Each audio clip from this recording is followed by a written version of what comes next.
నమస్తే, నేను సతీష్. సాక్షి straight talk స్వాగతం. ఈరోజు స్ట్రైట్ టాక్లో ముఖ్యంగా దేశంలోనే సంచలనం సృష్టించినటువంటి సాయికృష్ణ లాకప్ డెత్ కేసుకు సంబంధించి అసలు ఈ కేసుని వెలుగులోకి తీసుకొచ్చినటువంటి బెజవాడ బార్ అసోసియేషన్ ప్రతినిధులు ఉన్నారు, న్యాయవాదులు ఉన్నారు. వాళ్ళతో మాట్లాడే ప్రయత్నం చేద్దాం. ప్రస్తుతానికి మనతో పాటు ప్రెసిడెంట్ లక్ష్మీనారాయణ ఉన్నారు. సార్, సాధారణంగా ఇటువంటి కేసుల్ని మీరు ఎలా టేకప్ చేస్తారు? సాయికృష్ణ లాకప్ డెత్ కేసు మీ దృష్టికి ఎప్పుడు వచ్చింది? ఎవరు తీసుకొచ్చారు? మొట్టమొదటిసారిగా సాయికృష్ణ తల్లి గాదే విజయలక్ష్మి గారు 28వ తారీఖు మధ్యాహ్నం పూట మా హ్యూమన్ రైట్స్ కమిటీ చైర్మన్ అయిన రాంప్రసాద్ గారి దగ్గరికి వచ్చి, అలా మా అబ్బాయి కనపడట్లేదండి, కృష్ణలంక పోలీసు వారు తీసుకొచ్చి వాళ్ళ స్టేషన్లో పెట్టారని చెప్పి తెలుస్తోంది, కొంతమంది మార్కాపురం వెళ్ళారు, అటు నుంచి తీసుకొచ్చారు అని చెప్పి చెప్పడం, ఆయన ఆవిడ్ని తరోగా ఎగ్జామిన్ చేసి ఆవిడ స్టేట్మెంట్ అంతా ఆయన రాసుకొని అదే రోజు సాయంత్రం నాకు ఫోన్ చేశారు. 4 గంటల టైంలో ఫోన్ చేసి, లక్ష్మీనారాయణ గారు ఇలాగా వాళ్ళ అబ్బాయిని తీసుకొని కృష్ణలంక పోలీస్ స్టేషన్లో పెట్టడం జరిగింది, ఆ అబ్బాయిని ఏం చేశారో తెలియట్లేదని ఆ తల్లి బాధపడుతోంది, ఒకసారి మనం ఈ విషయమై ప్రెస్ పెడదామా, లేకపోతే మీరు మన కమిషనర్ ఆఫ్ పోలీస్ని కలుద్దామా అని అడిగారు. అడిగితే కృష్ణలంక సిఐ గారితో నేను మాట్లాడతానండి, ఒకవేళ ఉండుంటే కనుక ఇలా హ్యూమన్ రైట్స్కి కంప్లైంట్ వచ్చింది, మీరు ఏ విషయం చెప్పండి అని చెప్పి నేను అడుగుతానని వెంటనే ఆయనకి ఫోన్ చేయడం జరిగింది. ఆయన నాకు స్పందించి, మేము అసలు ఏమీ తేలేదండి, ఇక్కడ అలాంటి వాళ్ళు ఎవరు మా దగ్గర లేరు, అయితే అతను వాంటెడ్, ఎందుకంటే సెషన్స్ కేసులో 2 వారెంట్ పెండింగ్ ఉంది, ఆ కేసుల్లో అతనికి కో-అక్యూజ్డ్ జైల్లో ఉన్నారు, అండర్ ట్రయల్ ప్రిజనర్స్గా, వాళ్ళు ఉండడం వల్ల మాకు మ్యాజిస్ట్రేట్స్ దగ్గర నుంచి మాకు ప్రెజర్గా ఉంది, జడ్జెస్ నుంచి అని చెప్పి అలా అనడం, అలాగే ఈ వారెంట్ ఎగ్జిక్యూట్ చేయమని చెప్పి మాకు హైరప్స్ నుంచి కాస్త ప్రెజర్ ఉందండి అని అన్నారు.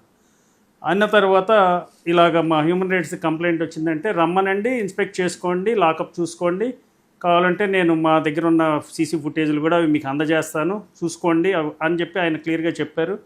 సరే, దాని తర్వాత రాంప్రసాద్ గారికి చెప్తే ఆయన ఆ రోజు ఆయనకు ఒంట్లో బాగాలేదు, నెక్స్ట్ డే వెళ్తానని అన్నారు.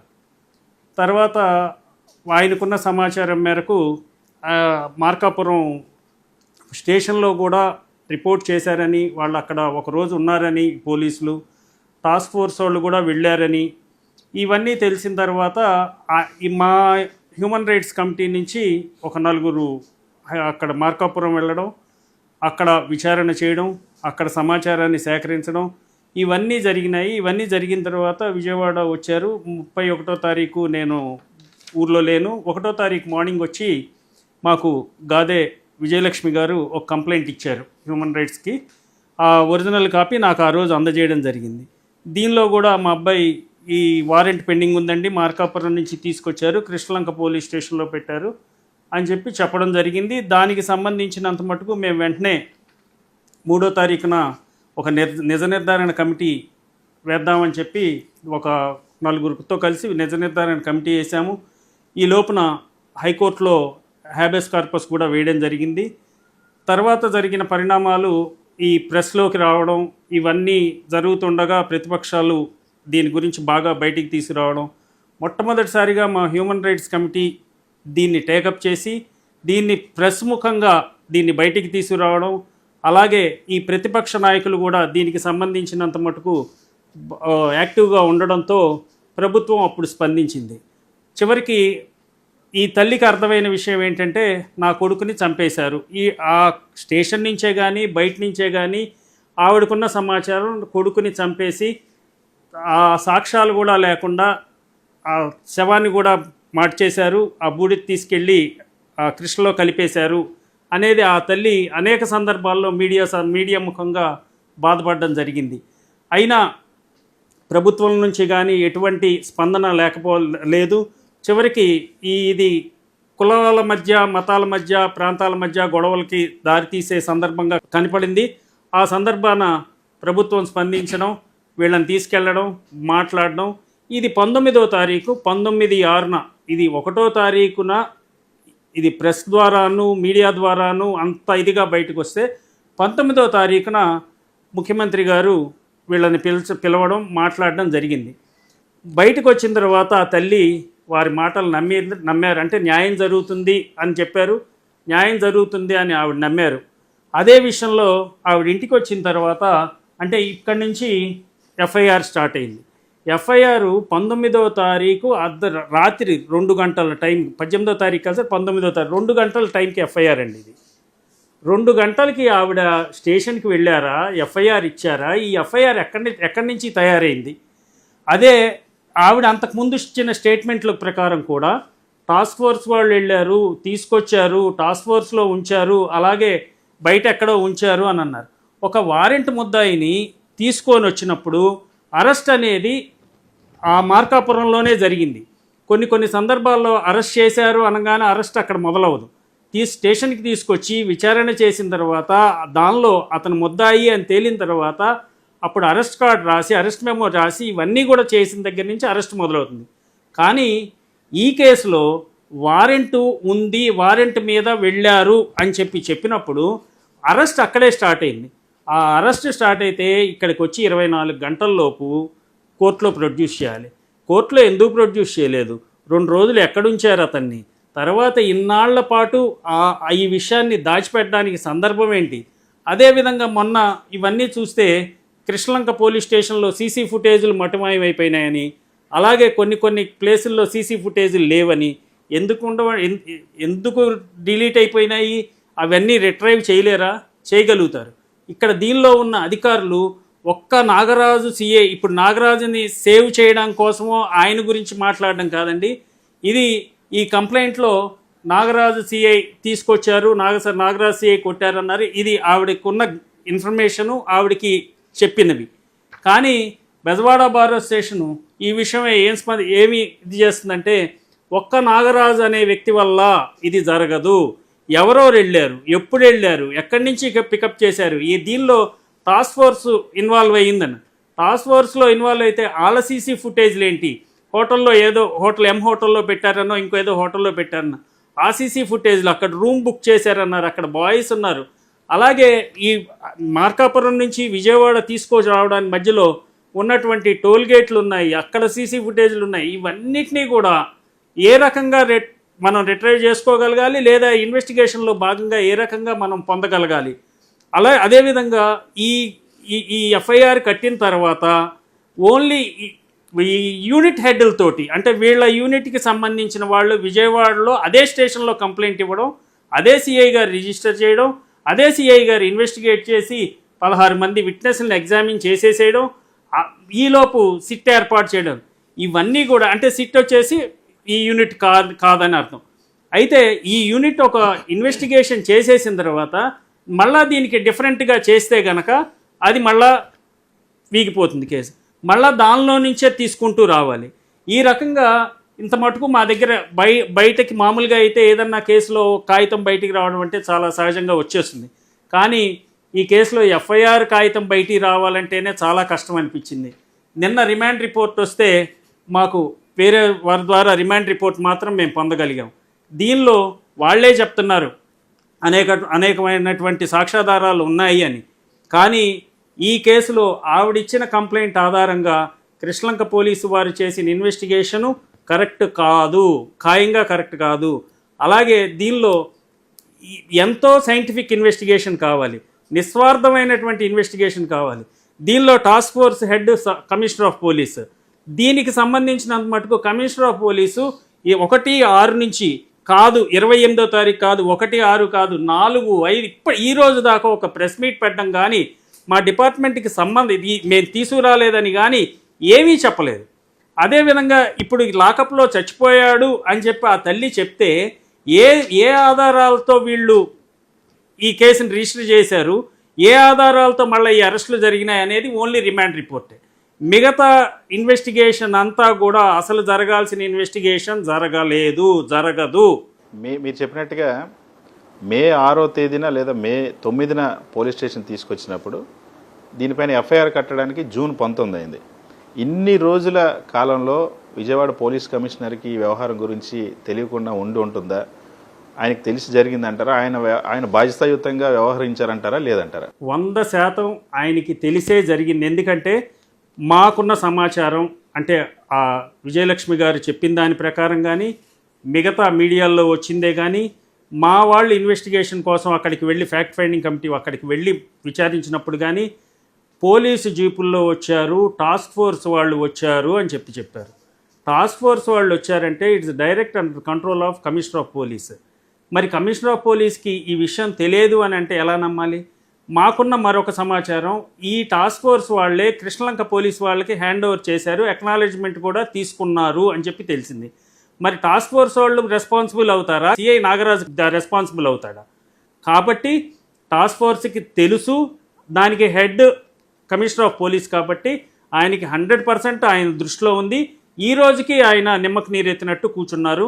అది బాధ్యతాయుతమైనటువంటి పని కాదు. సార్, ఇవాళ బెజవాడ బార్ అసోసియేషన్ కమిటీ అందరికంటే ముందు విచారించింది. మీ కమిటీ విచారణలో ఏ అంశాలను గుర్తించారు, ఏ పొరపాట్లు పోలీసులు అక్కడ చేశారని మీరు మీ కమిటీ విచారణలో తేలింది? ఇక్కడ దీనిలో ఒక చిన్న పాయింట్ అండి, దీని లాజిక్ ఏమీ లేదు. వాళ్ళు మార్కాపురం నుంచి విజయవాడ పట్టుకొచ్చారు అనేది నిర్ధారణ అయింది. విజయవాడ పట్టుకొచ్చిన తర్వాత అది 9వ తారీఖు అవని 10వ తారీఖు అవని కోర్టులో ప్రొడ్యూస్ చేయాలి, ప్రొడ్యూస్ చేయలేదు. ప్రొడ్యూస్ చేయకపోతే మనిషి ఎక్కడున్నాడు, ఇది చెప్పాల్సిన బాధ్యత వాళ్ళది. ఇప్పుడు హ్యాబెస్ కార్పస్ పిటిషన్ హైకోర్టులో పెండింగ్ ఉండగా వాళ్ళు అక్కడికి వెళ్ళి కూడా మాకు తెలియదు, మేము చూడలేదు, మేము చేయలేదు. మరి ఎక్కడికి వెళ్ళాడు ఇతను? ఏ ఇన్వెస్టిగేషన్ చేయకుండా ఇప్పుడు ఈ కేసు ఎలా కట్టారు? కాబట్టి ఇది 100% వాళ్ళ దృష్టిలో ఉన్న కేసే.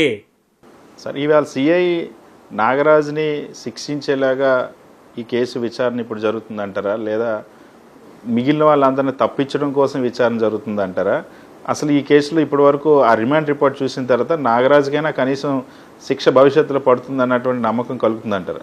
సార్, ఇప్పుడు ఈ స్టేజ్లో ఈ ఇన్వెస్టిగేషన్ ఆవిడిచ్చిన కంప్లైంట్ ఆధారంగా సిఐ నాగరాజు గారిని ఒక్కడనే కనుక ఫిక్స్ చేయడం అంటే నా ఉద్దేశం ఆయనే ముద్దాయి అని అంటే కేసు 100% వీగిపోతుంది. దానిలో డౌటే లేదు. కారణం ఏంటంటే ఒకటే డిఫెన్స్, ఒక్క మనిషి ఇవన్నీ చేయగలదా? రెండోది, దీనికి సంబంధించినంత మటుకు మొన్న తమిళనాడులో జరిగింది, లాకప్ డెత్ జరిగితే దానిలో ఉన్న ఒక కానిస్టేబుల్ ధైర్యంగా సాక్ష్యం చెప్పడంతో వాళ్ళందరికీ శిక్ష పడింది. ఇక్కడ ఈ పోలీస్ స్టేషన్లో మీరు దానిలో ఎంతమంది ఉన్నారు, ఆ రోజు డ్యూటీలో ఎవరెవరు ఉన్నారు, ఒక చిన్న నాకున్న జ్ఞానం ప్రకారం పోలీస్ మాన్యువల్ ప్రకారం ఒక లాకప్కి ఇన్ఛార్జ్, దాని responsibility ACP, lockup incharge ACP. Even station house officer అన్నప్పటికీ ఈ లాకప్లన్నీ చూసుకోవాల్సిన బాధ్యత ఏసీపీ. ఆ రోజు లాకప్లో ఎవరెవరు ఉన్నారు ఏంటి ఇవన్నీ ఏసీపీ బాధ్యత. ఏసీపీ సిపికి రిపోర్ట్ చేయాలి. మరి ఇవన్నీ ఇన్ని రోజులు ఏమైనాయండి? ఇదే పోలీస్ స్టేషన్లో దానికి ముందు కరెక్ట్గా 21వ తారీఖు ఆ టైంలో క్రాంతి కుమార్ అనే అతను సూసైడ్ నోట్ రాసుకొని మరీ చచ్చిపోయాడు. సెల్ఫీ వీడియో తీసుకొని మరీ చచ్చిపోయాడు. ఇది దానిలో కూడా నాగరాజు గారి పేరు చెప్పాడు, సిఐ నాగరాజు పేరు. ఒకవేళ దానిలో నాగరాజుకి భయపడ్డాను అని అంటే అది నమ్మశక్యం. అది ఎందుకంటే ఆయన ఆ రకమైన ట్రీట్మెంట్ ఇస్తాడు, నేను వెళ్ళలేకపోతున్నాను, నాకు భయం వేస్తుందంటే అది నమ్మశక్యం. నాగరాజు గారు ఒక్కడే ముద్దాయి అవుతాడు అక్కడ ఆ సిఐ.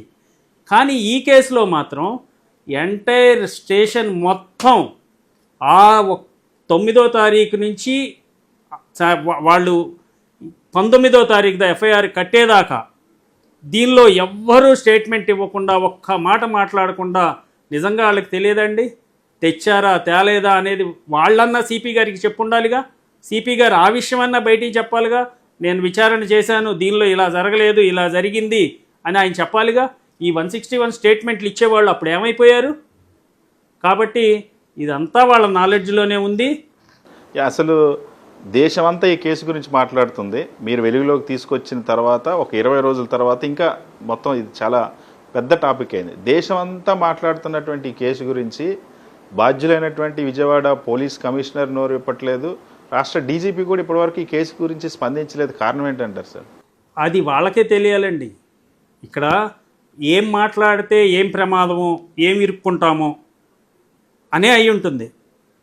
రెండోది, జనాలు పిచ్చోళ్ళు కొన్నాళ్ళు పోతే వాళ్ళే మర్చిపోతారు. కానీ మా బెజవాడ బార్ అసోసియేషన్ నిజంగా మొన్న కూడా అదే చెప్పా, ఆ పిచ్చి తల్లి ఏదో న్యాయం చేస్తారు అని అనుకుంటోంది. న్యాయం చేస్తారు అని అనుకుంటే బాధ్యుల్ని శిక్షించే న్యాయం జరుగుతుందని మాత్రం మేము ఆవిడకి జరుగుతుందని మాత్రం మేము ఊహించట్లేదు. కానీ బెజవాడ బార్ అసోసియేషన్ ఈ విషయంలో ఆ నిజమైన నిందితులందరికీ శిక్ష పడే వరకు మేము పోరాడతామని చెప్పి మా అసోసియేషన్ తరపున తెలియజేసుకుంటున్నాము. అలాగే మా గవర్నింగ్ బాడీ తీర్మానం కూడా చేయడం జరిగింది. కేసు సిబిఐకి రిఫర్ చేయాలని, వాడి చేత ఇన్వెస్టిగేట్ చేయించాలని బెజవాడ బార్ అసోసియేషన్ ఫైల్ చేయడం అనే విషయమై ఓ తీర్మానం కూడా చేశాము. మేము దాన్ని 2-3 రోజుల్లో ఫైల్ చేయడం కూడా జరుగుతుంది. సార్, సాయికృష్ణ తల్లి విజయలక్ష్మి చేసినటువంటి కంప్లైంట్ మీ దగ్గరికి వచ్చి చెప్పినప్పుడు ఉన్నటువంటి అంశాలన్నీ కూడా ఎఫ్ఐఆర్ కట్టిన రోజు చేసినటువంటి కంప్లైంట్లు ఉన్నాయా? రెండింటికి ఏమైనా వ్యత్యాసం ఉందా? అంటే ఆ రోజు ఆవిడకున్న తెలిసినంత మట్టుకే చెప్పారండి. అంటే నా దగ్గర కంప్లైంట్ ఉంది, దాన్ని అప్రస్తుతం అంటే దీనిలో కూడా చాలా క్లియర్గా చెప్పారు. కృష్ణలంక పోలీస్ వారు తీసుకొచ్చారు పలానా అని చెప్పి చూపెట్టడం జరిగింది, ఇవ్వడం జరిగింది. ఇదే కంప్లైంట్ని మేము హ్యూమన్ రైట్స్కి కూడా రిఫర్ చేశాం. కానీ ఈ ఎఫ్ఐఆర్లో ఉన్నట్టు అంటే ఆవిడికి ఆ రోజు ఉన్నటువంటి జ్ఞానం అది 1/6కి 19/6కి ఆవిడకి ఉన్నటువంటి ఇన్ఫర్మేషన్ దాని ప్రకారమే ఆవిడ ఇచ్చారు. అయితే రాత్రి 2 గంటల సమయంలో ఇచ్చారు అని అంటే మరి ఎవరు రాయించారు ఏంటి, మిగతా వాళ్ళు ఎవరూ లేకుండా ఈ ఒక్క దీని మీదే వెళ్ళడం అనేది మాకు కొంచెం అనుమానంగా ఉంది. కాబట్టి ఇది నిదానంగా తెలుస్తుంది. నిజమైన ఇన్వెస్టిగేషన్ జరిగితే అవి కూడా బయటకు వస్తాయి, ఎవరు రాయించారు ఏంటి అనేది.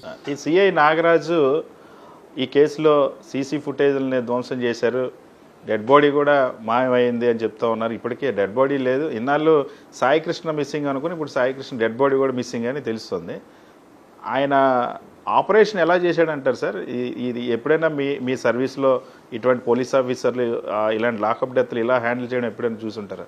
సార్, ఇది నేరస్తులు చేయడం అనేది చాలా సందర్భాల్లో చూసాం. ఫర్నెస్లో వేసేసి బొంకెలు లేకుండా చేయడం, గతంలో నాగవైష్ణవి కేసులో కూడా అదే జరిగింది.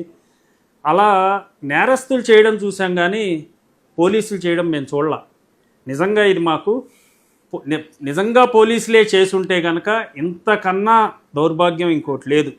ఎందుకంటే మనం నవ్యాంధ్రప్రదేశ్ అని ఇంకోటని భారతదేశం ఆంధ్రప్రదేశ్ విశ్వవ్యాప్తంగా వెళ్తోందని, మల్టీనేషనల్ కంపెనీలు రావాలని, అలాగే అంతర్జాతీయ మానవ హక్కులుకి సంబంధించి ఇన్ని పెట్టుకుంటున్నాము.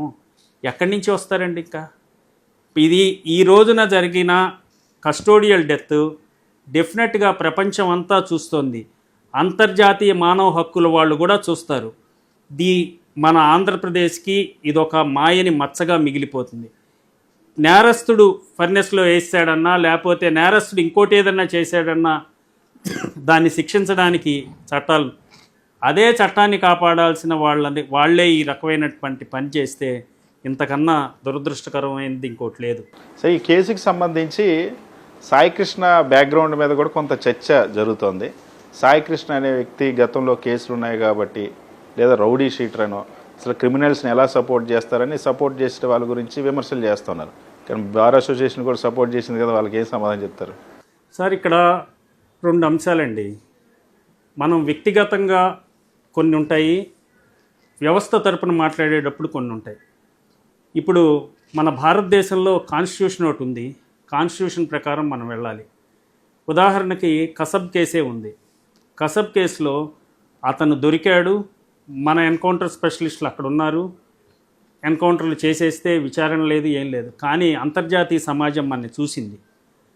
దానిలో అతన్ని అన్ని సంవత్సరాలు జైల్లో ఉంచడం, విచారణ చేయడం, విచారణ ఎంత తీవ్రంగా జరిగిందండి, అంత విచారణ చేయడం, నియమ నిబంధనల ప్రకారం ఉరిశిక్ష చేయడం జరిగింది. ఇది మన నాగరాజు గారు లాంటి వాళ్ళు, లేకపోతే ఇంకా దీనికి సహకరించిన ఈయన చేశాడని కాదు, మిగతా వాళ్ళు ఉంటే బూడిద కూడా దొరికేయకుండా చేసేవాళ్ళు. ఇది మన భారతదేశం యొక్క గొప్పతనం, మన చట్టాల యొక్క గొప్పతనం, మన నాయకుల యొక్క గొప్పతనం. అలాంటిది ఈ సందర్భంలో ఈ రకంగా చేయడం అనేది దుర్మార్గం. సరే, యాక్చువల్గా మీ దగ్గరికి తల్లి విజయలక్ష్మి వచ్చినప్పుడు సిఐ నాగరాజ్కి కానీ సిపికి కానీ మీరు ఫోన్ చేసి ఈ కేసు గురించి అడిగారా? అడిగితే వాళ్ళు ఏం సమాధానం చెప్పారు మీకు? ఈ ప్రశ్నకు ముందు ఇందాక మీ దానిలో ఒక చిన్న పాయింట్ మిస్ అయ్యా. ఈ గాదే సాయికృష్ణకి సంబంధించి కొన్ని కేసుల లిస్టు వాళ్ళ తల్లే మాకు ఇచ్చారు, ఆవిడే ఇచ్చారు. దీంతో ఎంక్లోజ్ అయ్యి వచ్చింది, ఈ కంప్లైంట్తో పాటు ఎంక్లోజ్ చేసి ఇచ్చారు. దీనిలో కొన్ని కన్విక్షన్లు, కొన్ని పోక్సో కేసులు, కొన్ని పెండింగ్ ట్రయల్స్ ఇవన్నీ ఉన్నాయి. కానీ మేం కోరుకునేది ఏంటంటే ఇది న్యాయపరమైనటువంటి విధానంలోనే వెళ్ళాలి, న్యాయపరమైన విధానంలోనే అతన్ని శిక్షించాలి. అంతేగాని నా చేతిలో అధికారం ఉంది కదా నేను ఏదైనా చేయొచ్చు అని అనుకోవడం మాత్రం కరెక్ట్ కాదు.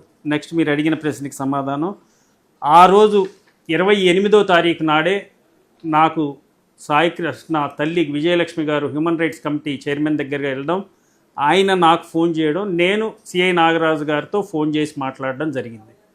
కమిషనర్ ఆఫ్ పోలీస్కి నేను ఫోన్ చేయలేదు. అది కూడా ఫోన్ చేయడం ఎందుకు జరిగిందంటే ఆయన 96, నేను ప్రాక్టీస్ 96లో వచ్చే 96 నుంచి కూడా నాకు ఆయనతో పరిచయం ఉంది. ఇది కొన్ని కేసులు, ప్రతి కేసుని మేము భూతద్దంలో పెట్టి చూసి వెంటనే గొడవకి వెళ్ళిపోవడం అనేది being the president of bar correct కాదు. ఏదన్నా ఇలాంటివి ఏదన్నా ఉంటే మొన్న 2 టౌన్ పోలీస్ స్టేషన్లో ఇలాగ అడ్వకేట్ వెళ్తే ఏదో గొడవ జరిగింది, అంటే ముద్దాయిని లోపల పెట్టి ఇచ్చేస్తున్నారు. ఏసీపీ దుర్గారావుతో 10 నిమిషాల్లో మాట్లాడి వెంటనే పంపించేశారు. ఇలాంటివి చాలా సందర్భాల్లో జరుగుతాయి. అలాగే ఆ ఉద్దేశంతోనే నేను మా చైర్మన్ గారు చెప్పగానే నేను ఆయనకి ఫోన్ చేయడం, ఆయన స్పందించి లేరని చెప్పడం, లేరన్న మాటని మేము నమ్మడం, ఆయన రండి వచ్చి చూసుకోండి అని అంత నమ్మకంగా చెప్పాడు అని అంటే నిజమే కావాల్సి అనుకున్నాం. దాని తర్వాత ఎటువంటి ఆయన నుంచి మాకు లేదు, మా నుంచి ఆయనకి లేదు.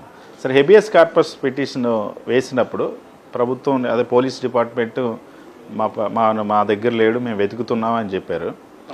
హెబియస్ కార్పస్ పిటిషన్ వేసేటప్పుడు ఆ పరిధి రాష్ట్ర ప్రభుత్వానికి, ఐ మీన్ డీజీపీకి కానీ లేదా సిపికి కానీ తెలియకుండా వేస్తారా, లేదా వేసిన తర్వాతైనా సిపి నాలెడ్జ్లో లేకుండా ఉంటుందా? ఇదంతా ఇది సిపి నాలెడ్జ్లో లేకుండా ఉండదండి. ఈ పిటిషన్ వేసేటప్పుడు వాళ్ళకి చెప్పాల్సిన అవసరం లేదు. తర్వాత కోర్టు పిటిషన్ వేసే ముందే జీపీ ఫర్ హోమ్కి నోటీసెస్ ఇవ్వడం జరుగుతుంది. ఇన్స్ట్రక్షన్ తీసుకొని కౌంటర్ ఫైల్ చేయాలి. గట్టిగా చెప్తే ఇన్పర్సన్ కాల్ఫర్ చేస్తారు. దీనిలో వాళ్ళు అపీర్ అయ్యి మాకు సంబంధం లేదు, మేము తేలేదని చెప్పడం జరిగింది. దానికి మీరు తేలేదంటే కుదరదు, మీరు మీ కస్టడీలో ఉన్నాడని తెలిసిందని చెప్పి కోర్టు డైరెక్షన్ ఇచ్చి ప్రొడ్యూస్ చేయాలని కూడా డైరెక్షన్ ఇవ్వడం జరిగింది. అంటే హైకోర్టు డైరెక్షన్ ఇచ్చిన తర్వాత కూడా, ప్రవేశపెట్టండి అని చెప్పిన తర్వాత కూడా, ఇంత జరిగిపోయినా కూడా ఎందుకు పోలీసులు అంత ధైర్యంగా ఎలాగా ఈ కేసులో దాచిపెట్టాలనుకున్నారు? ధైర్యం ఏం కాదండి, నా ఉద్దేశం ప్రకారం జరగకూడదు ముందే జరిగిపోయి ఉండాలి. ఒకవేళ నిజంగా వాళ్ళు ఆ పని చెయ్యకపోయి ఉంటే డెఫినెట్గా వాళ్ళు మైకులు పట్టుకొని అరిచేవాళ్ళు, మాకు సంబంధం లేదు, మేము తేలేదు, మేము చేయలేదు అని చెప్పి ఎదురు అరిచేవాళ్ళు. ఇంకా గట్టిగా వస్తే ఇట్లా ప్రజా సంఘాల మీద ఎదురు కేసులు పెట్టేవాళ్ళు. వాళ్ళు పొరపాటున కామ్గా ఊరుకోరు. ఈ రోజున వాళ్ళు తప్పు చేశారు కాబట్టి వాళ్ళు ఇంక ఏమీ చేయలేక వాళ్ళలో వాళ్ళు ఈ రకంగా ఇదొక్కటే ఉదాహరణ అండి. కేసు రిజిస్టర్ అయ్యి అరెస్ట్ దాకా వచ్చింది అని అంటే టేక్ ఇట్ గ్రాంటెడ్ అతన్ని చంపేశారు, ఇంకా దానిలో తిరిగే లేదు. నాకున్న 30 సంవత్సరాల అనుభవంలో నేను చెప్తున్నాను, ఈ ఎఫ్ఐఆర్ రిజిస్టర్ అయిన మరుక్షణం నేను అనుకున్నా అతన్ని చంపేశారు. నిజంగా చంపకపోయి ఉంటే డెఫినెట్గా వీళ్ళు మైకులు పట్టుకొని రోడ్డు మీద పడేవాళ్ళు, మా బోట్ వాళ్ళందరినీ కూడా హెరాస్ చేసేవాళ్ళు, ఎక్కడున్నా పట్టుకొచ్చేవాళ్ళు అతన్ని. ఎందుకంటే ఈ రోజున సెల్ ఫోన్ వాడడం అంటూ మొదలు పెడితే మన ఇంట్లో ఏం మాట్లాడుకుంటున్నామో తెలిసిపోతుంది. సెల్ ఫోన్ మన దగ్గర పెట్టుకొని నేను బ్యాంకాక్ వెళ్దాం అనుకుంటున్నాను అని అంటే నెక్స్ట్ డే బ్యాంకాక్ సంబంధించిన అడ్వర్టైజ్మెంట్లు సెల్ ఫోన్లో వస్తాయి. ఆ సందర్భంగా ఆ రకంగా ఉంది ఈరోజు టెక్నాలజీ. అలాంటి ఈ టెక్నాలజీ ఉన్న రోజుల్లో సెల్ ఫోన్ వాడతాడు, లేకపోతే ఆ తల్లికి ఫోన్ చేయకుండా ఉండడు. ఆ తల్లి కొడుకుల బంధం చాలా గొప్పది, నేను గమనించాను ఆ తల్లి బాధ, ఆవేదన. కాబట్టి ఎట్టి పరిస్థితుల్లోనూ అతను బతికున్నాడు అనేది డౌటే లేదు, చంపేశారు. సార్, ఈ కేసులో ఇంకా ఎవరిని ముద్దాయిలుగా చేర్చాల్సినటువంటి అవసరం ఉందని మీరు భావిస్తున్నారు ఇప్పటివరకు మీకు తెలిసినటువంటి నాలెడ్జ్ ప్రకారం?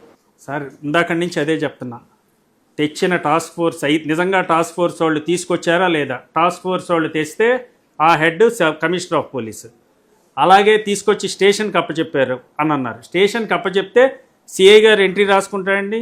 సిఐ గారు కాదు. ఆ కస్టడీ ఎవరు తీసుకుంటున్నారు? దాని హెడ్ ఎవరు? హెడ్ కానిస్టేబులా, రైటరా, సెంట్రీనా, ఎవరు అక్కడ ఆ రోజు ఎవరున్నారు? వీళ్ళందరూ కూడా లైన్లో వస్తారు. ఒక్కళ్ళతో అయ్యింది కాదు ఇది. వీళ్ళందరినీ సేవ్ చేయడం కోసం ఒక్కడు బలిపశువుని చేస్తున్నారు అనేది నా అభిప్రాయం. సార్, ఇప్పుడు ఈ కేసులో మొదటి నుండి ఫాలోఅప్ చేస్తున్నటువంటి మీకు చాలా విషయాల మీద అవగాహన ఉంది ఈ కేసుకు సంబంధించి. ఇప్పుడు ఆల్రెడీ ప్రభుత్వం సిట్ వేసింది, సిట్ విచారణ జరుగుతుంది, నాగరాజుని అరెస్ట్ చేసి రిమాండ్కి కూడా పంపించారు. సో ఈ దశలో బెజవాడ బార్ అసోసియేషన్ సిట్టు విచారణ జరుగుతున్నా సరే ఎందుకు సిబిఐ విచారణ జరగాలని డిమాండ్ చేస్తుంది? మనం ప్రత్యేకించి కస్టోడియల్ డెత్స్ జరిగినప్పుడు ఒక పోలీసు అధికారి కానీ, ఆ పోలీస్ స్టేషన్లో ఉన్నటువంటి అధికారులు కానీ, ఒక వ్యక్తిగతంగా కానీ, ఒకళ్ళు కానీ లేదా సామూహికంగా కానీ ముద్దాయిలు అవుతారు. వీళ్ళు ముద్దాయిలు అయ్యేంతవరకు ఎవరైతే ఇన్వెస్టిగేటింగ్ ఆఫీసర్స్గా ఉంటున్నారో వాళ్ళతో కలిసి పనిచేసినటువంటి సహచరులు వీళ్ళంతా స్నేహితులు, సహచరులు.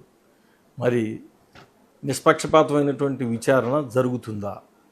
కానీ మనం ఓవరాల్గా భారతదేశంలో జరిగినటువంటి కస్టోడియల్ డెత్స్ వచ్చినటువంటి కన్విక్షన్స్ని మనం ఒకసారి పరిశీలించినట్లయితే అది అదే డిపార్ట్మెంట్, ఒక పోలీస్ డిపార్ట్మెంట్ అయితే అదే పోలీసులు విచారణ చేసినటువంటి కేసుల కంటే సిబిఐ విచారణ చేసినటువంటి కేసుల్లో కన్విక్షన్స్ ఎక్కువ వచ్చినటువంటి ఘటనలు మనకు కనపడతా ఉంటాయి. అందుకని నిష్పక్షపాతమైనటువంటి విచారణ జరగాలి అన్నట్లయితే డెఫినెట్గా సిబిఐ విచారణ అవసరం అనేటువంటిది మేము బెజవాడ బార్ అసోసియేషన్గా కూడా మేము భావించడం జరిగింది.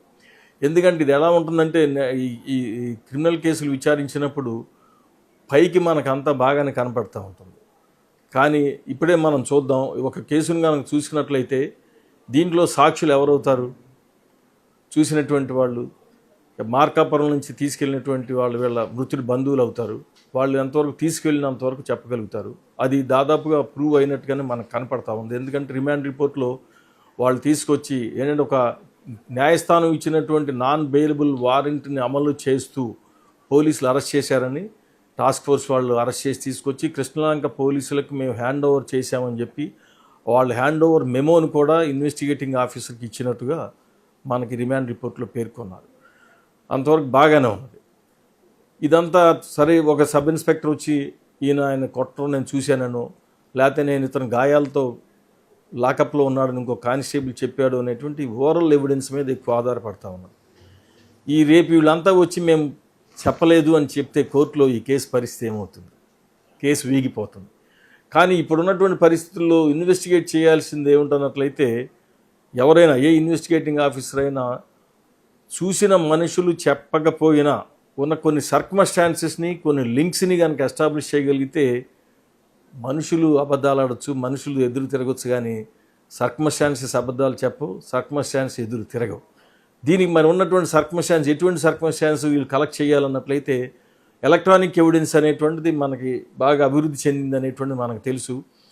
ఆ ఎలక్ట్రానిక్ మన ఫోన్ ఎక్కడున్నది ఏమిటి, సీసీ ఫుటేజీలు కానివ్వండి, అదేవిధంగా ఇతరత్ర గూగుల్ టేక్అవుట్ కానివ్వండి, ఇవన్నీ కనుక తీసుకుని ఈ సాంకేతికమైనటువంటి పరిజ్ఞానాన్ని ఉపయోగించి సాంకేతికమైనటువంటి ఎవిడెన్స్ని కనుక కలెక్ట్ చేస్తే డెఫినెట్గా శిక్షలు పడేదానికి అవకాశం ఉంటుంది. కానీ మాకు రిమాండ్ రిపోర్ట్ చూస్తే ఇది ప్రిలిమినరీ స్టేజ్లో ఉన్నది, కానీ ఆ వైపుగా వీళ్ళు ప్రయత్నం చేస్తున్నట్టుగా అనిపించడం లేదు. ఒక ముక్క రాసి పెట్టారు, దాంట్లో మే 1 తారీఖు నుంచి జూన్ 1 తారీఖు వరకు ఉన్నటువంటి సీసీ ఫుటేజ్ ఏమీ లేకుండా పోయింది అని. పోయినప్పటికి కూడా హార్డ్ డిస్క్ని కనుక మీరు ఎక్స్పర్ట్స్ పంపిస్తే దాన్ని రిట్రైవ్ చేసేదానికి అవకాశం ఉంటుంది. మరి దానికి ప్రయత్నం చేస్తున్నారా లేదా? మిగతా ఎలక్ట్రానిక్ ఎవిడెన్స్ని కలెక్ట్ చేయడానికి ప్రయత్నం చేస్తానటువంటిది అది ఎక్కడ మాకెక్కడ కనపట్ల. అందుకని మేము సిట్ని మేముగా వీళ్ళు సరిగ్గా చేయటం లేదని చెప్పడం కాదు, కానీ సమాజానికి మీరు కనుక ఒక మెసేజ్ పంపించాలంటే నిష్పక్షపాతమైనటువంటి విచారణ జరగాలి అన్నట్లయితే ఈ రాష్ట్రానికి సంబంధించినటువంటి పోలీసులు కాకుండా, ఎందుకంటే ముద్దాయిలతో వీళ్ళంతా సహచరులు, స్నేహితులు కలిసి పనిచేస్తున్నారు కాబట్టి వేరే వాళ్ళు చేస్తే మంచిది అనేటువంటిది మా అభిప్రాయం. అందుకని మన సిబిఐ అవసరం ఉన్నది అనేటువంటిది కూడా బెజవాడ బార్ అసోసియేషన్ ఫీల్ అవటం జరిగింది. సార్, ఈ కేసులో రిమాండ్ రిపోర్ట్లో కానీ లేదా బయట తెలిసినటువంటి అంశాల్లో కూడా ఒకటి డెడ్ బాడీని మాయం చేశారన్నది, రెండు సీసీటీవీ ఫుటేజ్ని మాయం చేశారన్నది, అంతేకాకుండా ఎక్కడైతే ఖననం చేశారన్న ఆరోపణలు ఉన్నాయో అక్కడ కూడా ఎటువంటి ఆధారాలు లేకుండా చేశారన్నది ఉంటుంది. సో ఈవెన్ ఇది కూడా ఒక వ్యక్తి చేసేటువంటి అవకాశం ఉంటుందా? ఇంత ప్రీ ప్లాన్డ్, ఇంత ప్లాన్ ఎగ్జిక్యూషన్ అంతా కూడా ఒక నాగరాజే చేసేటువంటి అవకాశం ఉంటుందా సార్? డెఫినెట్గా ఇది ఒక వ్యక్తి వల్ల జరుగుతుంది అనేటువంటిది సమస్య లేదు. ఎందుకంటే ఇది మనం చాలా సందర్భాల్లో చూసాం. మనం పోలీస్ స్టేషన్లో గతంలో కూడా మేము 10 సంవత్సరాల క్రితం ఇక్కడ బుడ్డ సంతన్ అనేటువంటి ఒక వ్యక్తిని గవర్నర్పేట పోలీస్ స్టేషన్లో కాల్చి చంపడం జరిగింది. అతను హత్య కేసులో అతను ఇక్కడ పట్టురావటం, కోర్టు రిమాండ్ ఆ రోజు ఏంటంటే సాయంత్రం 6 దాటిపోయింది కాబట్టి జైలు క్లోజ్ అవుతుంది కాబట్టి స్టేషన్లో పెట్టి రేపు ఉదయం మీరు తీసుకురండి అని చెప్పి పంపిస్తే అర్ధరాత్రికి ఆయన కాల్చి చంపడం జరిగింది. ఈ కస్టోడియల్ డెత్స్లో ఏంటంటే చాలాదాపుగా పోలీసులు అడ్మిట్ చేస్తారు, ఇది మా చేతిలోనే జరిగింది, ఇది మా ప్రాణరక్షణ కోసం జరిగింది అనే ఏదో ఒక కథ అల్లుతారు. కానీ ఇక్కడ అసలు మృతదేహాన్ని ఏం చేసింది అనేటువంటిది ఒక నేరం చేయటం, ఆ నేరాన్ని బయట రాకుండా ఉండడం కోసం మరికొన్ని నేరాలు చేయటం అనేటువంటి దాంట్లోనే భాగంగానే ఈ మృతదేహాన్ని కూడా కనపడకుండా చేశారు అనేటువంటిది మనకు స్పష్టంగా కనపడతాం. చట్టంలో మృతదేహం దొరికితేనే శిక్షలు వేయాలని మాత్రం లేదు. మృతదేహం దొరకని కేసుల్లో కూడా శిక్షలు పడినటువంటి ఉన్నవి. అవి ఇన్వెస్టిగేటింగ్ ఆఫీసర్లు దాన్ని ఆ నేరాన్ని పరిశోధించడంలో వాళ్ళ తెలివితేటల్ని ఉన్న పరిజ్ఞానాన్ని ఉపయోగించినప్పుడు ఇటువంటి కస్టోడియల్ డెత్స్లో ఒక లాలో కూడా ఒక ప్రిజంప్షన్ ఉన్నది. ఇది ఎందుకంటే ఆ ప్రిజంప్షన్ ఇక్కడ డెఫినెట్గా అప్లై అవుతుంది. ఎవిడెన్స్ యాక్ట్లో ఏముందంటే ఒక మన కంట్రోల్లో ఉన్నటువంటి విషయం గురించి కనుక ఏదైనా జరిగినప్పుడు ముద్దాయే చెప్పాలి. ఏంటంటే general principle of law, criminal law ఏంటంటే accused is entitled to keep silence. ముద్దాయి ఏం మాట్లాడాలని పని లేదు, ఆయన నోరు మూసి కూర్చోవచ్చు, పోలీసులే విచారణలో ఇవన్నీ రుజువు చేయాలని. కానీ మన కస్టడీలో ఉన్నప్పుడు, మన చేతిలో ఉన్నప్పుడు జరిగినటువంటి ఒక విషయాన్ని మనం చెప్పాల్సినటువంటి బాధ్యత మనకు ఉన్నది అనేటువంటిది కూడా ఉన్నది. అది చెప్పనప్పుడు యాడ్వర్స్ ఇన్ఫ్లుయెన్స్ కూడా డ్రా చేయొచ్చు అనేటువంటిది ఒక చట్టంలో ఎవిడెన్స్ యాక్ట్లోనే ఉన్నది. మరి ఇప్పటికో జరిగినటువంటి ఇన్వెస్టిగేషన్ వీళ్ళు చెప్పేదాని వరకు కూడా మృతుడిని కృష్ణలంక పోలీస్ స్టేషన్లో హ్యాండ్ ఓవర్ చేశారు అనే దాంట్లో డౌట్ లేదు. మరి ఏమయ్యాడు చెప్పాల్సిన బాధ్యత ఎవరిది? పోలీసులది. కాబట్టి ఎందుకు అబద్ధాలు చెప్తున్నారంటే హెబియస్ కార్పస్లో కూడా వీళ్ళు ఏం చెప్పారంటే ముద్దాయిని మాకు అప్పచెప్పారు, ముద్దాయి పారిపోయాడు, లేకపోతే ఏదో నాకు ఏం చెప్పలా, మాకేమీ తెలియదు, మేము తీసుకురాలేదు, ఇప్పటికీ మేము ఆయన గురించి వెతుకుతున్నాం అనేటువంటిది ఇప్పుడు ఎవరైతే దోషిగా అని నిలబెట్టారో కోర్టులో ఆయన ఇదే సమాధానాన్ని దాఖలు చేయడం జరిగింది. అందులో కమిషనర్ ఆఫ్ పోలీస్ కూడా పార్టీగా ఉంటారు. మరి అటువంటప్పుడు ఇప్పుడు ఇది రుజువైన తర్వాత ఎవరిది బాధ్యత? ఎవరి కస్టడీలో, మీ కస్టడీలో ఏం జరిగింది మీరు చెప్పాల్సినటువంటి బాధ్యత మీదే కదా. చెప్పలేనప్పుడు ఏమిటి పరిస్థితి అనేటువంటిది కూడా చూసినప్పుడు డెఫినెట్గా పోలీసుల మీద ఒక బాధ్యత ఉన్నది. అది బహుశా ఇదేదో ఇది ఆ స్టేషన్కి సంబంధించి ఆ స్టేషన్ హౌస్ ఆఫీసర్ వరకు మాత్రమే సరిపోయింది, ఆయనతోనే సరిపోతుంది, లేదా ఆ స్టేషన్లో ఉన్న 2-3 కానిస్టేబుల్స్తోనే ఇది పరిమితం అవుతుంది అనుకుంటే మాత్రం కాదు. ఇది నేరం జరగటంలో కానివ్వండి, నేరం జరిగిన తర్వాత జరిగినటువంటి నేరాన్ని కప్పిపుచ్చే దానికోసం చేసిన మరికొన్ని నేరాల్లో కానీ తప్పనిసరిగా పోలీసు ఉన్నతాధికారుల పాత్ర ఉంటుంది. అది లేకుండా మాత్రం జరిగేటువంటి పరిస్థితి లేదు.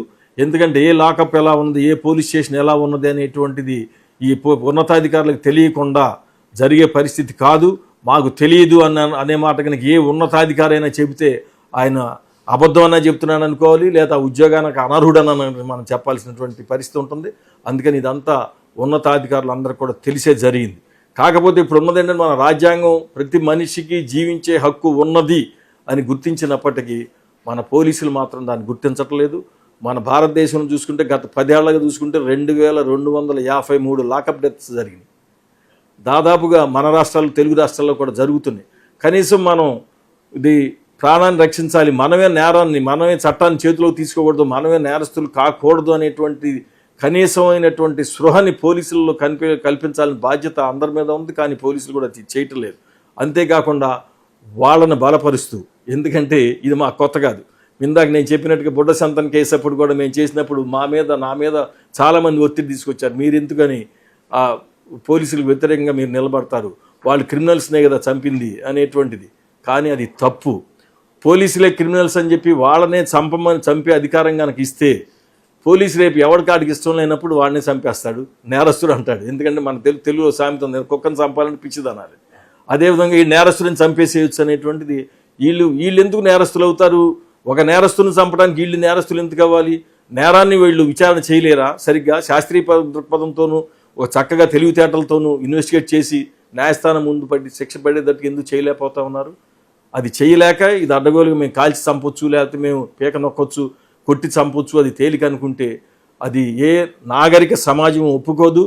ఇటువంటి మనోభావాలు ఏంటంటే రాజ్యాంగ స్ఫూర్తికి, చట్ట స్ఫూర్తికి వ్యతిరేకం. అవి నిజమైనటువంటి మనోభావాలు కావు. అవి ఏంటంటే స్వార్థపరంగా ఏదో ఉండేటువంటి తప్పితే ఈ ఒక సమాజానికి, ఆధునిక సమాజానికి పనికొచ్చే ఆలోచనలు మాత్రం కాదవి. సరే, ఈ కేసులో అందరికీ ఒక క్వశ్చన్ ఇప్పటికీ వెంటాడుతున్నది. అసలు సాయికృష్ణని ఎందుకు తీసుకొచ్చారు, ఎందుకు చంపారు, అంతగా ఎందుకు టార్గెట్ చేశారు, దీని వెనక మోటివ్ ఏంటి? ఈ ప్రశ్నలకు మాత్రం సమాధానం రావట్లేదు. మీ విచారణలో దానికి ఏమైనా సమాధానం దొరుకుతుంది? ఎందుకు చంపామన్న దానికి ఇంతవరకు అసలు అంటే ఆయన నుంచి కూడా పెద్ద కన్ఫెషన్ స్టేట్మెంట్ కూడా జనరల్గా ఏం చేస్తారంటే పోలీసులు ఇన్వెస్టిగేట్ చేసేటప్పుడు ఏ ముద్దాయని పెట్టుకున్నా మా దగ్గర కన్ఫెషన్ చెప్పేశాడు అని, మనం చెప్పకపోయినా కన్ఫెషన్ చెప్పాడని వాళ్ళ కథ ఒకటి రాస్తారు.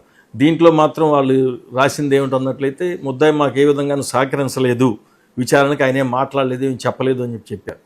నిజంగా చంపాల్సినటువంటి ఇతన్ని అసలు ఎందుకు తీసుకొచ్చామన్నట్లయితే కోర్టు వాయిదాలకు ఇతను హాజరు కావట్లేదు, నాన్ బెయిలబుల్ వారెంట్స్ ఇష్యూ చేశారు, దాన్ని ఎగ్జిక్యూట్ చేయడానికి మేము వెళ్ళాము, తీసుకొచ్చామని చెప్తున్నారు. నాన్ బెయిలబుల్ వారెంట్స్ కనుక ఎగ్జిక్యూట్ చేసినప్పుడు ఏంటంటే ఇంతకుముందే 24 గంటలు అరెస్ట్ చేయాలనేటువంటిది ఎప్పుడంటే కొత్త కేసుల్లో అయితే, నాన్ బెయిలబుల్ వారెంట్లు అయితే 24 గంటలు కూడా అవసరంలా, వాళ్ళకి ఇన్వెస్టిగేషన్ అవసరంలా. కోర్టు నిన్ను ఆయన తీసుకొచ్చి అరెస్ట్ చేసి పట్టుకోమన్నారు, అరెస్ట్ చేసి తీసుకొచ్చి కోర్టులో ప్రొడ్యూస్ చేసి ఇమీడియట్గానే ప్రొడ్యూస్ చేయాలని బాధ్యత వీళ్ళకు 24 గంటల స్టేషన్ కూడా అట్టు పెట్టుకొని పని కూడా లేదు. కానీ వీళ్ళు ఏంటంటే నాన్ బెయిలబుల్ వారెంట్స్ని అమలు చేసే రూపంలో ఏంటంటే ఆ నెపంతో తీసుకొచ్చి ఇతను ఏంటంటే మరి ఇతను ఎందుకు చంపారు అనే దానికి నిజంగా దానికి ఇంకా ఎక్కువ ప్రూవ్ చేయాల్సినటువంటి అవసరం ఉంది. అందుకని మేము ఇది లోకల్ పోలీస్ వల్ల కానీ ఈయన ముద్దాయికి సహచరులుగా ఉన్నటువంటి పోలీసుల వల్ల కానీ అది కాదు. అది డెఫినెట్గా సిబిఐ అయితేనే ఇంకా దానికి తీవ్రంగా ఇన్వెస్టిగేట్ చేసి చంపడానికి కారణాలు ఏమిటి, ఏం జరిగింది అనేది కూడా బయటికి తీసుకొచ్చడానికి అవకాశం ఉంటుంది. సిఐ నాగరాజ్ కంటే పై స్థాయిలో ఉన్నటువంటి అధికారులు, ఏసీపీ కానీ, డీసీపీ కానీ, సిపిని కానీ కనీసం ఈ కేసులో ఏం జరిగింది, మీ దగ్గర ఏం సమాచారం ఉంది కూడా సిట్ అడగకపోవడాన్ని ఎలా చూడాలి సార్, విచారించకపోవడాన్ని? వీళ్ళంతా ఈ సిట్ అధికారుల కంటే పై అధికారులను విచారణ చేయటంలో కానీ, లేదు వాళ్ళ సహచరులను విచారణ చేయటంలో కానీ చేయాలన్నట్లయితే నిజంగా వాళ్ళు చేస్తున్నారా లేదా అనేటువంటి పెడితే అసలు వీళ్ళు చేయటానికి అంటే అంత సాహసం చేయగలుగుతారా లేదా అనేటువంటిది ముందు మనం ఒకసారి ఈరోజు పోలీసు వ్యవస్థ ఉన్న పని తీరుని కానీ ఒకసారి మనం పరిశీలిస్తే అటువంటిది చేయగలుగుతారు అనేటువంటిది మాకైతే నమ్మకాలు లేవు. ఇప్పటికి కూడా మనకి వలస పాలకులు ఏ విధంగా బ్రిటిష్ వాళ్ళు మనం పరిపాలించినప్పుడు పోలీసు వ్యవస్థ ఎలా ఉండేదో దాదాపుగా అదే వ్యవస్థ, ఫ్రెండ్లీ పోలీస్ అని చెప్తున్నారు. కానీ వ్యవస్థాగత మార్పులు రావటం కానీ ఇవన్నీ జరిగినటువంటి ఎక్కడ మనకు కనపట్టలేదు. వాళ్ళ బాసెస్ని కూడా విచారించి మీరేం చేశారు అని ఒక ఇన్వెస్టిగేటింగ్ ఆఫీసరు అడగగలిగే దమ్ము, ధైర్యం ఉంటుందనేటువంటి నమ్మకం అయితే మాకు లేదండి. సార్, పోలీసింగ్ రోజు రోజుకి ఎలా దిగజారిపోతుంది, రక్షించాల్సినటువంటి పోలీసులు ఇలా మారేటువంటి పరిస్థితి, ఎందుకు ఈ పోకడ వచ్చింది అంటారు పోలీసుల వ్యవహార శైలిలో ఇటువంటి దారుణమైన పరిస్థితి? మన రాష్ట్రం దగ్గరికి వచ్చేసరికి ప్రత్యేకించి ఏంటంటే పోలీసు వ్యవస్థలో రాజకీయ జోక్యం అనేటువంటిది పెరిగిపోవటం కూడా పెద్ద సమస్యగా అవుతూ ఉన్నది. వాళ్ళ పనిని వాళ్ళు నిష్పక్షపాతంగా పని చేయించలేని పరిస్థితి కూడా చాలా ప్రాంతాల్లో మనకు కనపడతా ఉంది. ఇప్పటికే మనం చూస్తూ ఉన్నాం. మనం జాతీయ స్థాయిలో చూసుకున్నట్లయితే సుప్రీంకోర్టు కూడా అనేక సందర్భాల్లో చెప్పడం జరిగింది.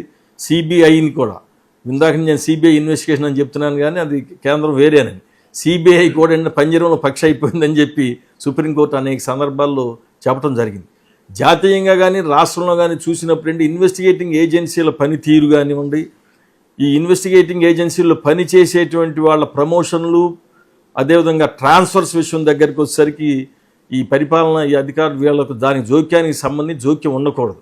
ఎందుకంటే ఒక సర్కిల్ ఇన్స్పెక్టర్కి ప్రమోషన్ కావాలనో లేదా ఒక సర్కిల్ ఇన్స్పెక్టర్కి ట్రాన్స్ఫర్ కావాలో అంటే స్థానిక ఎమ్మెల్యేనో ఎంపీ చుట్టూతో తిరగాల్సిన దుస్థితి వస్తే ఈయన రేపు ఏ విధంగా నిష్పక్షపాతంగా ఇన్వెస్టిగేట్ చేసి రాజకీయాలకు అతీతంగా నిలబడగలుగుతారు?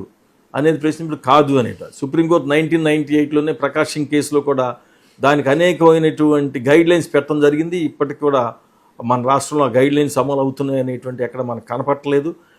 డెఫినెట్గా రాజకీయ జోక్యం పోలీస్ వ్యవస్థ నుంచి రాజకీయ జోక్యాన్ని పూర్తిగా లేకుండా రూపుమావాల్సిన బాధ్యత కూడా పరిపాలించే వాళ్ళ మీద ఉంటుంది. అప్పుడే పోలీసులను వాళ్ళ పని వాళ్ళని స్వేచ్ఛగా నిష్పక్షపాతంగా చేయించుకునే దానికి ఏంటంటే ఒక అవకాశం ఉంటుంది. సార్, క్రాంతి కుమార్ ఆత్మహత్య కూడా ఈ సేమ్ సిఐ నాగరాజు వల్ల చేసుకున్నానని అతను సెల్ఫీ వీడియో, అది ఆల్మోస్ట్ మరణ వాంగ్మూలంలాగా ఆ లైవ్లోనే రికార్డులోనే మందు తాగి చనిపోయినటువంటి పరిస్థితి. ఆ కేసు పైన కూడా విచారణ జరపాలని ఆ కుటుంబం తిరుగుతున్నా సరే ఇప్పటివరకు పట్టించుకోవడం లేదు. దాన్ని ఏదో ఒక అనుమానాస్పద మృతిగానే వదిలేసినటువంటి పరిస్థితి. అందులో నాగరాజుని శిక్షించడానికి అవసరమైనటువంటి ఎవిడెన్స్ అంతా ఉంది కాబట్టి నాగరాజుని తప్పించడం కోసం క్రాంతి కుమార్ కేసును టేకప్ చేయట్లేదు పోలీసులు అనేటువంటి ఒక విమర్శ ఉంది. అలాంటి అవకాశం ఉందంటారా? డెఫినెట్గా ఏంటంటే దాంట్లో 306 అంటే ఐపీసీ ప్రకారం 306 అబైట్మెంట్ టు కమిట్ సూసైడ్ అనేటువంటి దానికి కేసు కట్టడానికి ఉన్నటువంటి మెటీరియల్ సరిపోతుంది.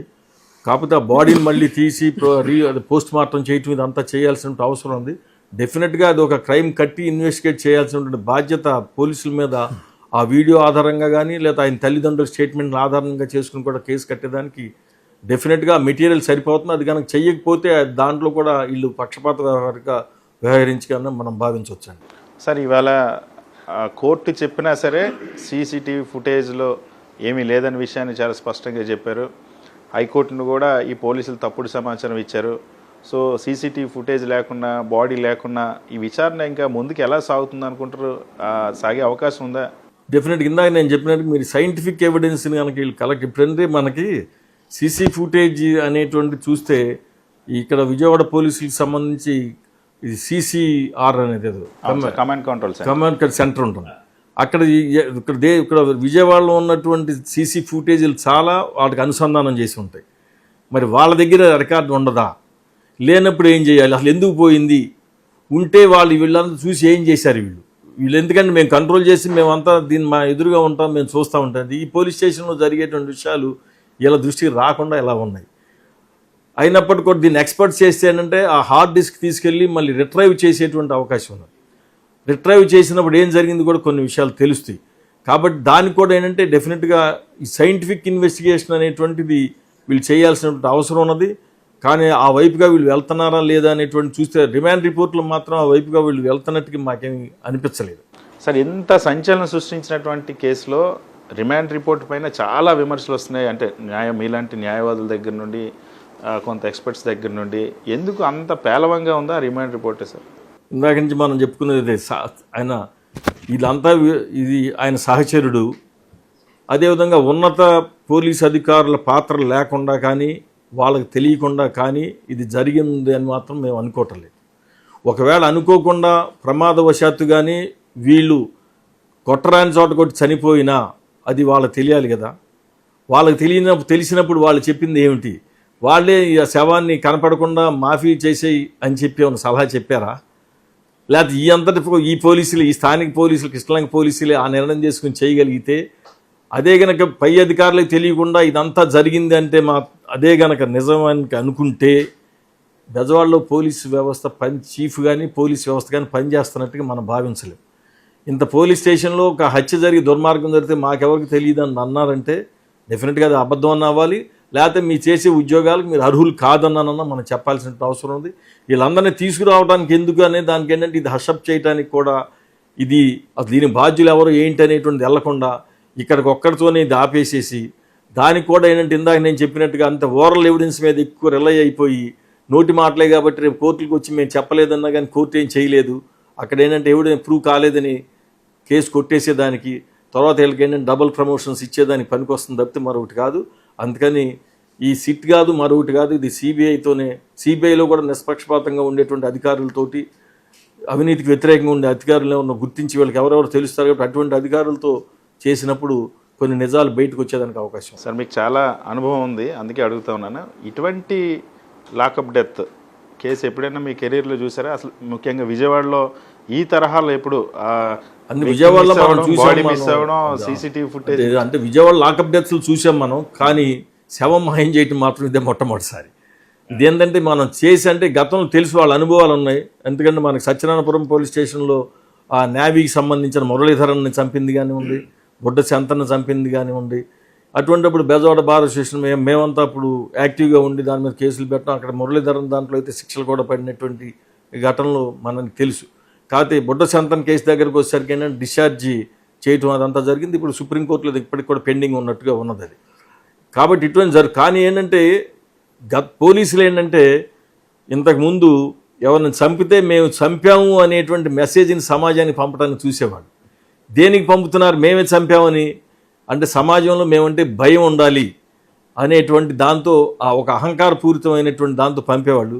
కానీ బహుశా ఏంటంటే ఈ మనం ఒకసారి ఆలోచించినప్పుడు దీని ముందే చూసినట్లయితే మదురైలో 9 మందికి మరణశిక్ష విధించింది కోర్టు. అది జరిగిన వెంటనే జరిగింది.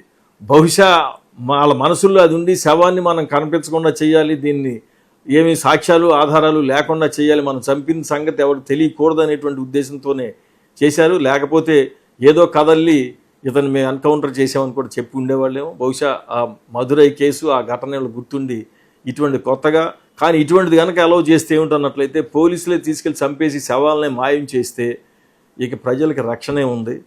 ఈ నిజంగా నేరస్తులను శిక్షించేది ఎవరు అనేటువంటి కూడా గమనించాలి. అసలు ఈ మానవ హక్కుల రక్షణ, పౌర హక్కులు అనేటువంటి పోలీసుల మైండ్కి ఎక్కిస్తేనే కొద్దిగా గొప్ప ఉపయోగపడుతుంది తప్పితే ఇప్పటికీ వీళ్ళు బ్రిటిష్ కాలంలో ఉన్నటువంటి పోలీసులాగా ఉంటే మాత్రం మన పోలీసు వ్యవస్థ ఇంకా భ్రష్టు పట్టిపోతుంది తప్పితే మరొకటి కాదు. సార్, ఈ కేసులో మీ దగ్గరికి వచ్చిన తర్వాత సాయికృష్ణ తల్లి విజయలక్ష్మి మాట్లాడుతూ కనీసం నా బిడ్డ శవాన్ని ఇవ్వండి అడిగారు, లేకపోతే కనీసం బూడిదన్న ఇవ్వండి అని అడిగినా సరే పోలీసులు కనీసం కనికరించే అన్నది ఎక్కడ కనిపించినట్టు లేదు.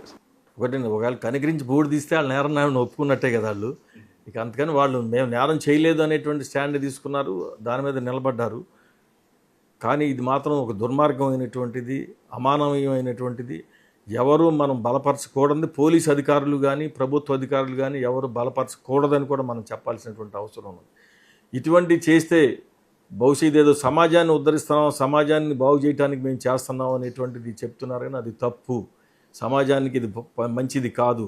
మేము నేరస్తులను నిర్మూలించడం అంటే మీరు చట్ట ప్రకారం నిర్మూలించాలి తప్పితే మీ ఇష్టం కాదు అనేటువంటిది మనం చెప్పాల్సిన అవసరం ఉన్నది డెఫినెట్గా. అందుకని అంటే పోలీసులు మొదటి నుంచి వాళ్ళు ఏంటి మాకు తెలియదు అని చెప్తున్నారు, కోర్టులకు అదే చెప్పారు. కానీ వాళ్ళు చెప్పినటువంటి అన్ని అబద్ధాలు, వాళ్ళు చెప్పినటువంటి అబద్ధాలే వాళ్ళ మెడలకు చుట్టుకునేటువంటి పరిస్థితి కూడా మనకు కనపడుతుంది. సార్, ఇవాళ ఈ కేసులో ముద్దాయిలకి శిక్ష పడేంత వరకు Bezawada bar association next action plan ఎలా ఉండబోతుంది?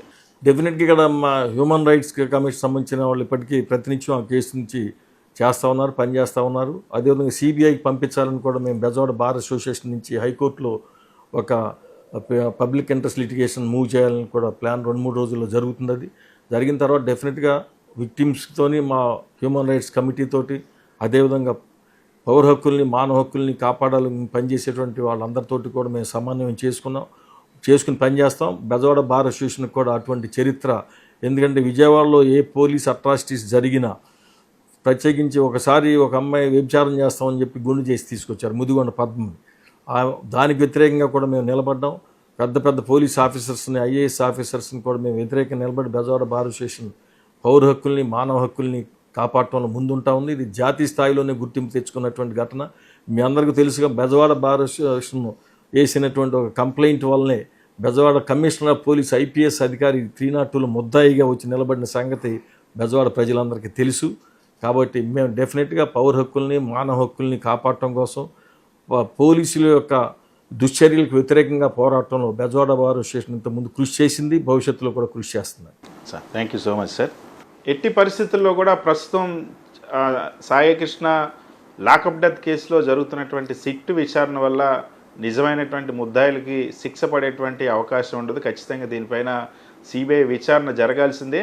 ఈ కేసుని వెలుగులోకి తీసుకొచ్చినటువంటి బెజవాడ బార్ అసోసియేషన్ ఖచ్చితంగా దీనిపైన సిబిఐ విచారణ కోసం న్యాయ పోరాటాన్ని కొనసాగిస్తామని చెప్తా ఉన్నారు. ప్రస్తుతం జరుగుతున్నటువంటి విచారణ కానీ ఉన్నతాధికారులను కనీసం దీనికి బాధ్యతలు చేయకపోవడం, అనేక అనుమానాలు ఉన్నాయి, అనేక లోపాలు ఉన్నాయి. వాటన్నిటిపైన కూడా ఖచ్చితంగా న్యాయ పోరాటం చేస్తామని బెజవాడ బార్ అసోసియేషన్ తీర్మానించింది. ఖచ్చితంగా దీనిపైన మరింత విస్తృతమైనటువంటి ఆ న్యాయ పోరాటం కొనసాగిస్తామని బెజవాడ బార్ అసోసియేషన్ చెప్తుంది. మరిన్ని అప్డేట్స్ కోసం ఛానల్ ను సబ్స్క్రైబ్ చేయండి. నోటిఫికేషన్స్ కోసం బెల్ ఐకాన్ పై క్లిక్ చేయండి.